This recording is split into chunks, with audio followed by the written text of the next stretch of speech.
Hello, hello to my favorite people possibly on the planet. Welcome back to another episode of Rooted and Relentless. I think and hope you know me by now, Steph Rubio. If not, we're going to get to know each other real soon, so buckle up. But today isn't just about me. I have a very special guest, Melissa, joining me here. Melissa, welcome to Rooted and Relentless. Thanks so much for having me. I'm excited to be here. Yeah, I'm excited to have you. Melissa is an award winning email marketing strategist, the CEO of Not Another Email Company, and a bold Ohio hockey mom who helps fierce business owners step off the 24/7 social media hamster wheel. She builds automated, high converting email engines that crush industry standards. We're about to talk about what those are. Achieving an average open rate of 50.7%. Her ultimate mission is to help exhausted founders build an email empire they actually own, scale their revenue on autopilot, and finally log off after 3 p.m. Hallelujah to that. Melissa, I'm so excited you're here. And I think we just jump right off the deep end since you mentioned that 50.7% Sounds interest, good. that 50.7% open rate to me. Um, I'm obsessed with that. I know that I keep mine high like that too, but the industry standard is what? 20%. Industry standard is 20%. And it's just total garbage that people think that's normal and acceptable, personally. Yeah. Yeah, I mean, obviously, by the fact that like 20% is some folks' goal, or we're saying that's the industry standard, and you're coming in with 50.72. But before you tell me how and tell everyone like how you're even achieving that, let's also briefly touch on the click rate because there is an open rate, which is impressive to get people to open your emails. But also, typically in these emails, when we want someone to convert, when we want them to download something or buy something, there's a click rate, right? What is the click rate? Yeah, industry standard is 1 to 2% for click rate, and our click rate is 6.64%. And how we get it so high is we just do something called strategic. I call it the rule of three. I put the link three times in the email. So that one call to action should be in that email three times, top, middle, and bottom of the email, because no one is reading the entire email anymore. And you're going to lose people if you only put it at the bottom. That's The link clicks should also be your branding colors. So that's something also strategic we do. So your branding colors should be the link click. For most email providers, you can make your links particular color, and that is the only color you use to get them to click the links and buy your products and visit your website. Listen, I mean, we haven't been talking 5 minutes and I've already learned something. This is my kind of conversation. I didn't even know that or think of that, but how do you like, sometimes the colors this is such a simple little thing, but it obviously matters. So we go to dark and light, you know what I mean? The darkness of our phones. Is there any limitations to the colors? Because I know that I'm a big branding color person, period. So for a while, I think I did, like, purple and stuff, but then it gets nighttime and you can't see it.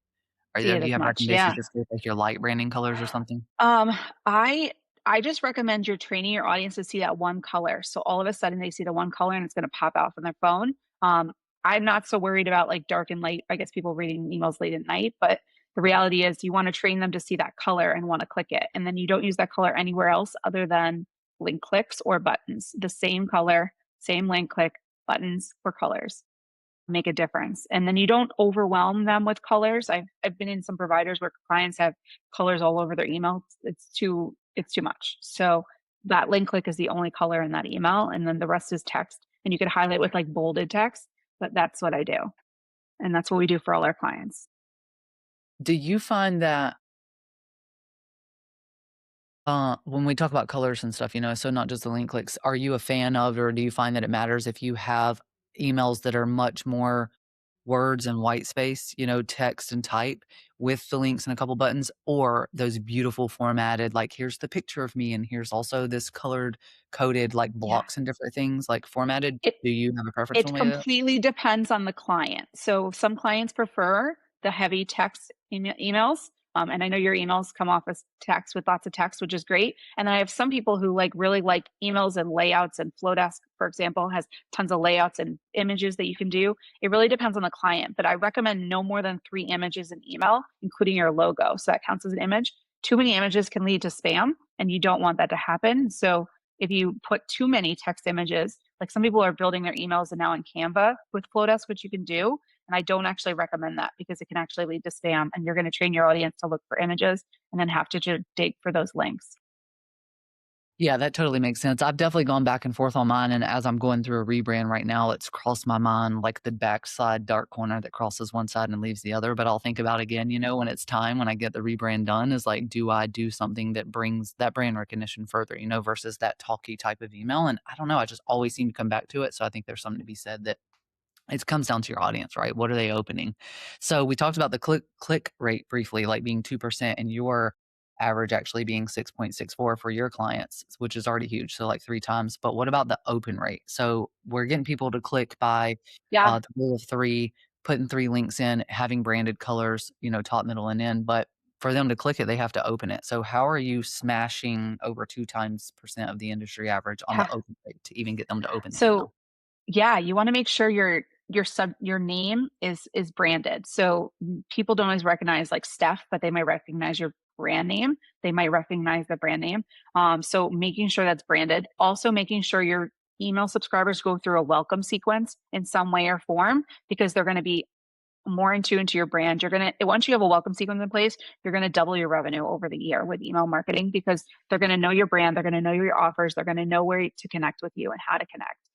And that makes a huge, huge difference. So I do recommend having a welcome sequence. And then I also recommend having an open line, because what determines opens is the subject line. Your subject Yeah. line should be 5 words or less. And why I say that 5 words or less is because then it will show on mobile. If you have more than 5 words, it gets cut off on mobile. And use that preview text to preview what the email is about. You're going to get more opens that are strategic opening that email if they know your brand, recognize your business, and also the open subject line matters. And then we also add an emoji to every subject line, because you're going to get more opens that way too.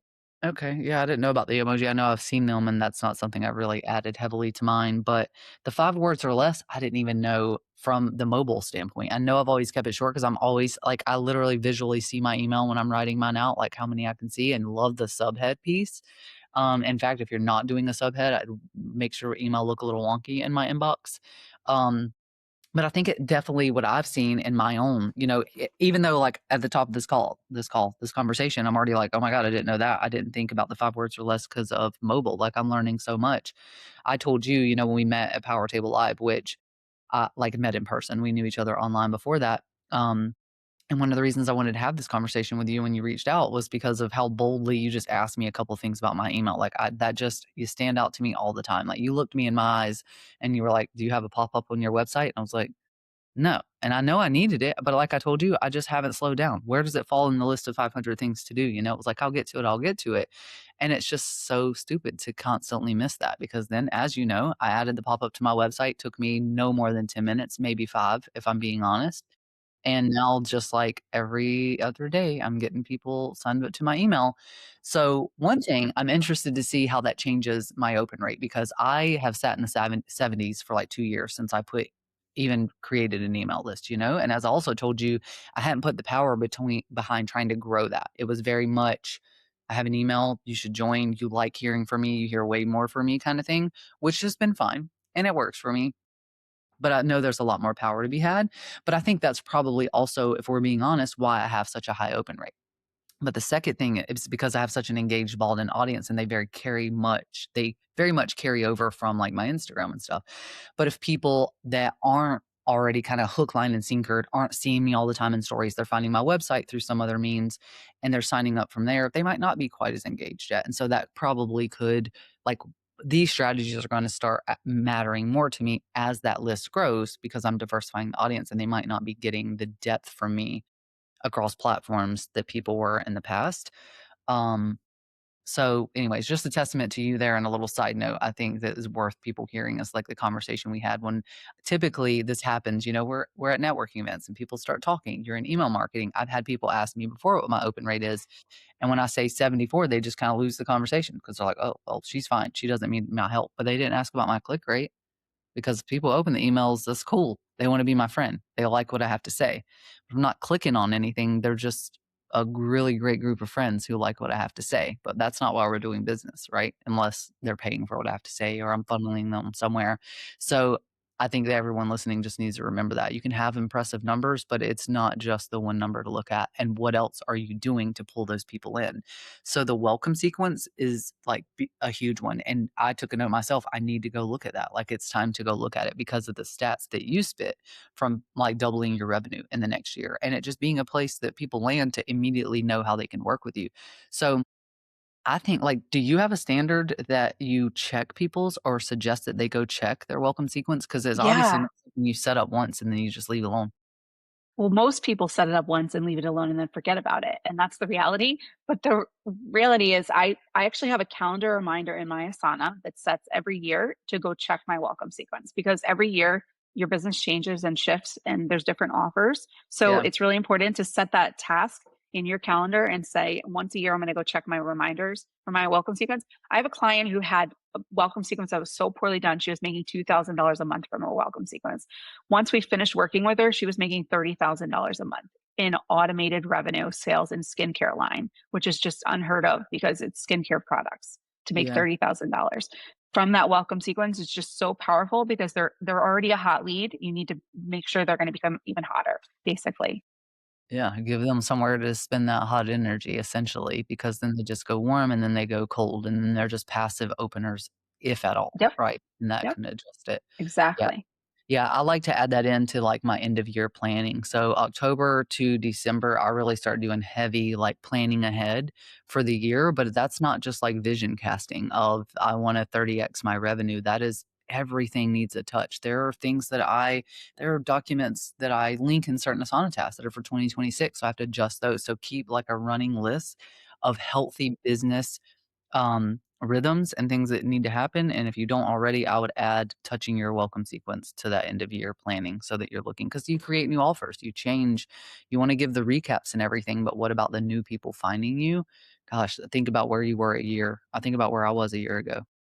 I've had a lot change. So it's always Yeah, time and to, then looking at those lead magnets, that's another thing I often add too, is looking at your lead magnets to see if they're the right client. Are you getting the right customer on your list from those lead magnets? And if they're not performing, I like to see lead magnets at 30%. If they're not getting 30% of the people landing on the page joining your email list, then you need to really evaluate that lead magnet too. So yeah, yeah, that's an excellent point. So 30% that are landing on the page should be also should be clicking yes joining, on the clicking email. to join. If they're not, then something is wrong with that lead magnet. And then check the image, the text, the wording, making sure that lead magnet is perfect for your ideal customer. You want to make sure you're getting the right people on your list. I would rather have a smaller list that's engaged than a larger list that's not engaged. Because if they're not Yeah. going to be engaged, they're not going to buy from you. So, Yeah, I'm so happy to hear you say that because as someone like me who started speaking and started getting more visible, right? And part of people sometimes hiring you as a speaker and things like that are like, well, what exposure are they getting to your audience? And I have some impressive numbers I can give, like 70% open rate is insane, right? Decent click rates too, depending on like what offer we're talking about, what I've talked about is great. But I have about 150 people on that list. Some people have 3,000, some people have 10,000. So one, I've never heard someone be honest about the number they're looking for as in, like, number on the list, you know? So you don't really know when you're walking into opportunities like this if that's going to turn them off or if that's going to turn them on. But I can confidently walk around saying things like, "I have a 74% open rate typically," you know, and a 6%, click rate myself. So that you're getting 150 people, 70% of that's probably gonna open versus if you have 3,000 and 1 or 2% open, like, what are we talking exactly. here?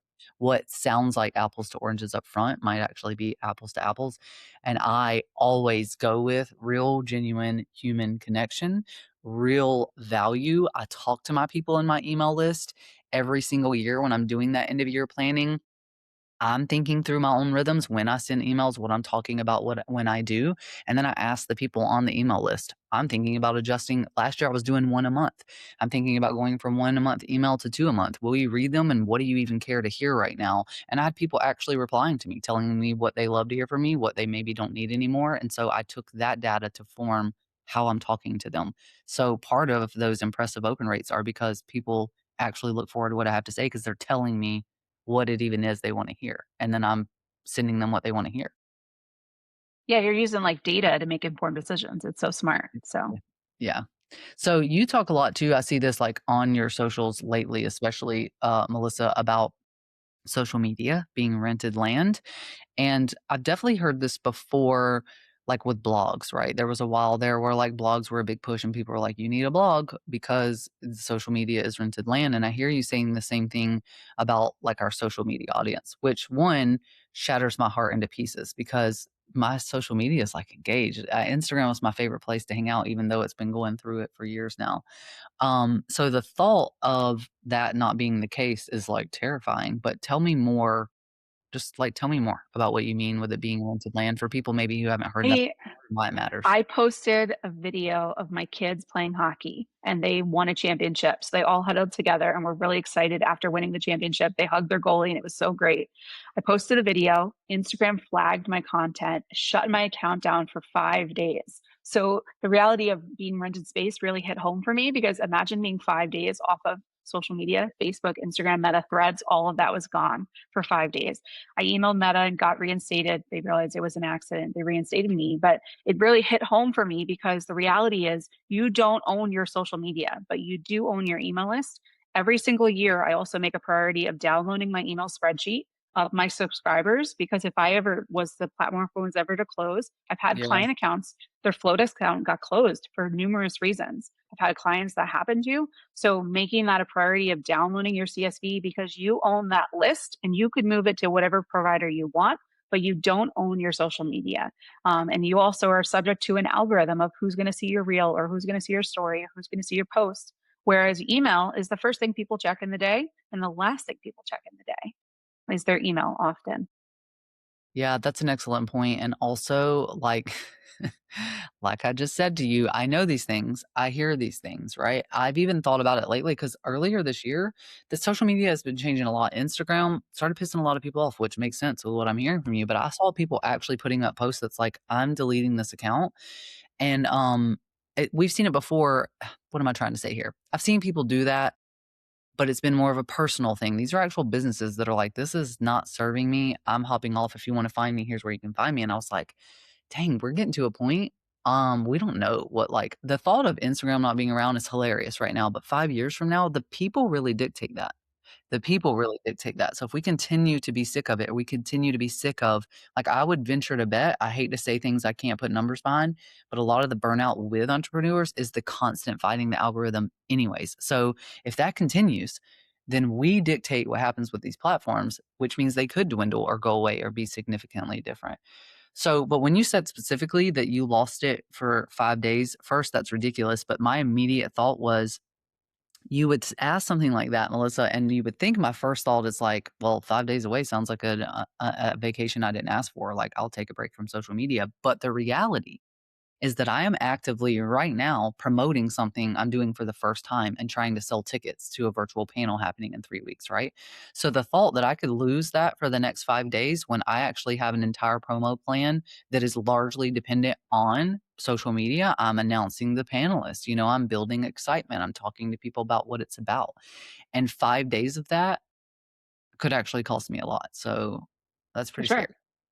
Pretty Yeah. scary. And it was very scary for me. And then I just remembered I had my email list. I sent an email saying I'm not online. And then a bunch of people said, "Oh, I remember not seeing your stories. What happened?" And they were just generally very curious. And I was like, posted the wrong hockey video as a hockey mom, but That's it's okay. insane anyways. Like, we'll So save yeah, that debate for another podcast episode, but that's already insane. I just think it's important for people to hear that it could be possible off of something so simple, and having a backup plan. Like, I'm literally like, "Okay, we gotta stop talking. I gotta go work on my email list now because I need to be able to talk to those people. I can't lose touch with people." And in a way that they wanna hear it, And, like, is it conversational? So keeping that pulse on people, and I think it's a testament to what I was saying too, is like asking them what they want, paying attention if you do change the format of your emails, if that changes your numbers. Like, data is so powerful for this reason because it can tell you what you need to know. Um, so something else I know of Melissa that I see from you that I think is interesting when we talk about how much the industry has changed is that you think that an evergreen background system is the ultimate key to staying relentless in your sales. which we're all running businesses, so we're all making sales and doing this without sacrificing your piece. But what I find interesting is that we're at a time when the market's transitioned over the past 2 years. We've seen a rise of in person events, and we've talked about this trust recession a lot, right? And people aren't buying the same. And I have seen some of it attributed to this like traditional funnel model that worked for a nice period there, but everyone could set up a funnel and they could sell a course and they could make millions. And that died very quickly over the past couple of years and with the rise of AI. So I find it interesting that you're still saying this at a time where we've heard some people kind of talk about funnels not working and you just got to talk to people and you got to sell directly. What says you? Tell us more. I think you got to do both. I think you got to do both. You got to be in the DMs talking to people about your offers, but you also need to be having a funnel on the back end to when someone joins your list or is a hot lead. So, for example, when I send a weekly email, I have a weekly email, and then if they click any of the products in the email, I call them into a different funnel. And then all of a sudden they're getting nurtured and supported and then sold to based on that product or service. So, funnels do work, and I have clients that are still making thousands of dollars as a funnel every single week. It's amazing to see, and they do still work. They just need to be done well. So you need to go through a welcome sequence. You have a clear opt out. If they bought something, you exclude them from the sequence. So, for example, like I joined your, I'm going to your panel next couple weeks in a couple weeks, which I'm very excited about. But like if I bought the panel, for example, I should be opted out of those sale emails. And there's a really easy way to do that. You just click an automation or you use Zapier to move the subscribers over. Yeah, yeah, remove them from it. So, and this just takes like forethought and Takes an planning. extra step. Yeah. Yeah, take an extra step, something to be mindful of. So I'm doing that right now with like my October. And one thing I will say I haven't even cracked is like a lot of I send to like my traditional list, but I use waitlist a lot still. And there's a lot of folks out there that are like, and the sales experts too, that are like, you don't need a waitlist, you need a checkout link. I use waitlist strategically for some of that to drip information to add things automatically to your event. But the key is I have that wait list of 11 people. So for my rooted reset in October, right, we're getting together a couple days in house, doing some planning, some resetting. And there were 11 people on that list and two purchased when I opened it last week. So I'm still actively sending emails saying, you got a week left, you got a couple days left to get this at this early price. Oh, look here. I only want to send that to the people that have still on the wait list that haven't purchased. So I create another segment. So I use Flowdesk. So for people listening specifically, like there's a segment for everything and you use your workflows for that. So if I'm now sending that email, it's still going to that same initial segment, but I'm excluding the segment that's already purchased. And so those two people aren't getting it, but they need another workflow that still keeps them excited about going. So I like what you're doing with, and this was a new feature for Flowdesk too. So anyone who hasn't maybe been too busy and hasn't gotten up to par, I think over the last 6 months or so, to have um, to be able to, what am I trying to say? When they click inside of your email, to add them to a segment or take some sort of action. So you can automatically, so if they click and they're interested, but maybe they didn't buy, it's the equivalent to like abandoning a cart almost on like a website, right? So if they click it, but they haven't purchased it, but I could see that they clicked it, which means they're interested. Maybe that in and of itself is also a separate workflow because they're a bit more Pulling them interested into a than funnel. me. Exactly. They're a bit more interested because they at least clicked than someone who was like, open the email, can't even get to that, right? Doesn't mean like that's it signaling that to me so I can pull them into it. But this stuff takes time to build that out. So, but it's also strategic and something to pay attention to. So I'm very happy to hear your numbers and like proof that it's proof to me of something I talk about all the time is what we hear online, what you're consuming. You can't act off of, you can't make decisions in your business off of what you're consuming like on social media because that's other people's marketing. Trying to make you feel like you have a gap so that you'll purchase. So when we're hearing like funnels are dead, you don't need funnels, you need this and that, you're actually proving the opposite is true, that they're more alive than ever if you have people making thousands of dollars by segmenting accordingly. Okay, last thing I want to dig into because I think it deserves its own spotlight while you're here with me, Melissa, and just I'm always impressed when I hear first off a conversation like this, like that you're doing all of this not only for yourself but for clients and making them mad money, have some impressive numbers, and continuing like you're a mom. You have two kids who are in hockey. We heard about like all of these things, but you still found time to do so much in your community that you recently won the Power Table 100 Social Impact Award for donating your agency's services to local nonprofits. And I'm just so in awe of you even having the forethought for that, finding the time. I'd like to just hear a little bit more of like how this even came to you and maybe the impact that you've had in doing so. Yeah.